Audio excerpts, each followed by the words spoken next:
Bunda selalu berdoa semoga anak-anak Bunda di rumah selalu dalam keadaan yang sehat walafiat. Amin ya rabbal alamin.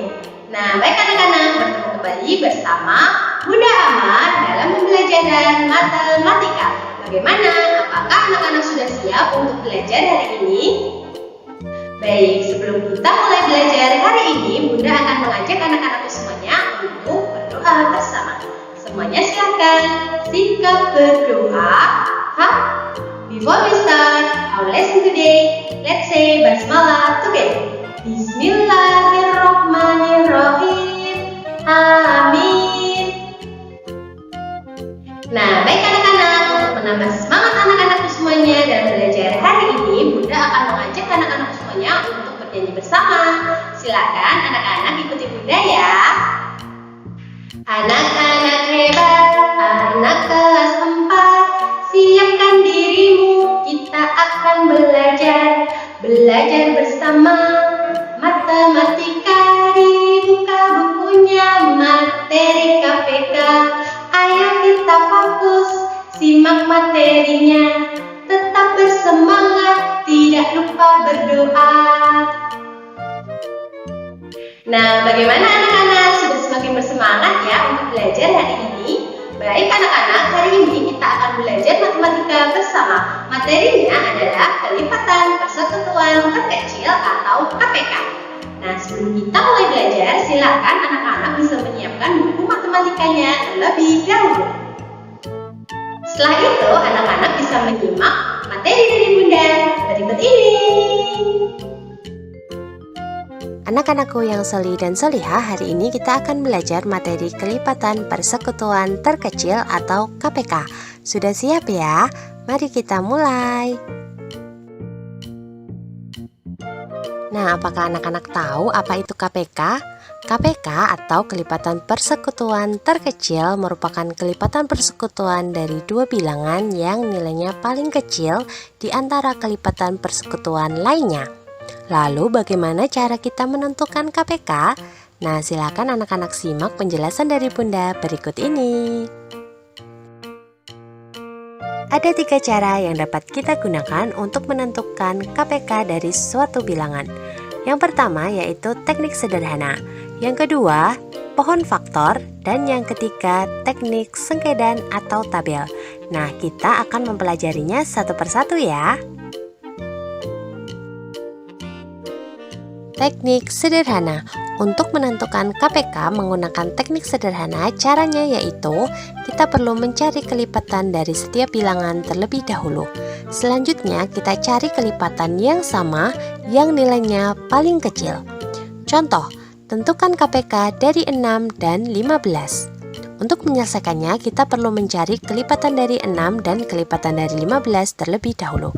Kelipatan dari 6 yaitu 6, 12, 18, 24, 30, dan seterusnya.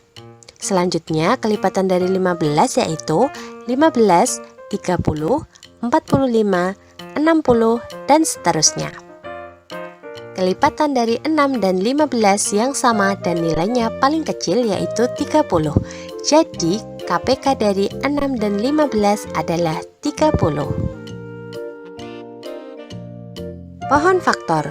Untuk menentukan KPK menggunakan pohon faktor, kita perlu ingat kembali apa itu bilangan prima. Bilangan prima adalah bilangan yang habis dibagi 1 dan dirinya sendiri. Contoh bilangan prima yaitu 2, 3, 5, 7, 11, 13, 17, 19, dan seterusnya. Selanjutnya, langkah-langkah menentukan KPK menggunakan pohon faktor yaitu yang pertama, tentukan faktor prima dari masing-masing bilangan. Selanjutnya, kalikan semua faktor prima. Jika ada faktor prima yang sama, maka pilihlah faktor prima dengan pangkat terbesar. Nah, agar anak-anak semakin paham lagi, silakan anak-anak bisa simak contoh soal berikut ini. Tentukan KPK dari 16 dan 18. Nah, langkah pertama kita akan menentukan faktorisasi prima dari 16 dan 18 terlebih dahulu menggunakan pohon faktor. 16 dibagi 2 hasilnya 8, 8 dibagi 2 hasilnya 4, dan 4 dibagi 2 hasilnya 2. Sehingga faktorisasi prima dari 16 dapat kita tuliskan sebagai 2 dikali 2 dikali 2 dikali 2 atau 2 pangkat 4. Selanjutnya 18 dibagi 2 hasilnya 9, 9 dibagi 3 hasilnya 3. Sehingga faktorisasi prima dari 18 dapat kita tuliskan 2 dikali 3 dikali 3 atau 2 dikali 3 pangkat 2. Sehingga KPK dari 16 dan 18 yaitu 2 pangkat 4 dikali 3 pangkat 2 atau 16 dikali 9. Hasilnya adalah 144. Teknik sengkedan atau tabel. Langkah-langkah menentukan KPK menggunakan teknik sengkedan atau tabel yaitu: pertama, tentukan faktor prima dari dua bilangan dengan cara tabel. Selanjutnya, kalikan semua faktor prima yang ada.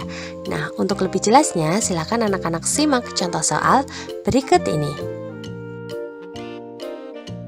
Tentukan KPK dari 9 dan 15. Untuk menyelesaikannya, kita akan mencari faktor prima dari 9 dan 15 menggunakan tabel. 9 dan 15 akan kita bagi dengan bilangan prima. 9 kita bagi 3 hasilnya 3, dan 15 dibagi 3 hasilnya 5. Selanjutnya 3 dan 5 akan kita bagi dengan bilangan prima yaitu 3. 3 dibagi 3 hasilnya 1. 5 dibagi 3 tidak bisa, sehingga tetap kita tulis 5. Selanjutnya kita akan membagi 1 dan 5 menggunakan bilangan prima yaitu 5. 1 dibagi 5 tidak bisa, maka tetap kita tulis 1. 5 dibagi 5 hasilnya 1. Kita peroleh faktor prima dari 9 dan 15 adalah 3, 3, dan 5. Selanjutnya KPK dari 9 dan 15 merupakan perkalian dari semua faktor prima baik yang bisa dibagi maupun yang tidak, yaitu 3 dikali 3 dikali 5. Hasilnya adalah 45. Saatnya tantangan. Nah, agar anak-anak semakin paham lagi mengenai materi kelipatan persekutuan terkecil atau KPK, silakan anak-anak bisa mengerjakan worksheet yang telah Bunda siapkan di website e-learning Sekolah Teladan. Kerjakan worksheetnya dengan semangat, teliti, dan sungguh-sungguh ya, agar hasilnya dapat maksimal. Bunda yakin anak-anak pasti bisa mengerjakannya dengan baik, karena di Teladan semua anak itu hebat. Bagaimana anak-anak? Hari ini kita telah belajar bersama mengenai cara menentukan kelipatan persekutuan terkecil atau KPK. Nah, apakah anak-anak sudah paham? Baik, agar anak-anak semakin paham lagi, silakan anak-anak bisa mengerjakan worksheet yang telah Bunda siapkan di website e-learning Sekolah Teladan. Kerjakan worksheetnya dengan semangat, teliti, dan sungguh-sungguh ya, agar hasilnya dapat maksimal. Tak lupa Bunda berpesan kepada anak-anakku semuanya, silakan anak-anak tetap menjaga sholat lima waktunya, menjaga kesehatannya, dan tetap membantu ayah dan bunda di rumah ya. Baik, marilah kita tutup kegiatan kita hari ini dengan membaca hamdalah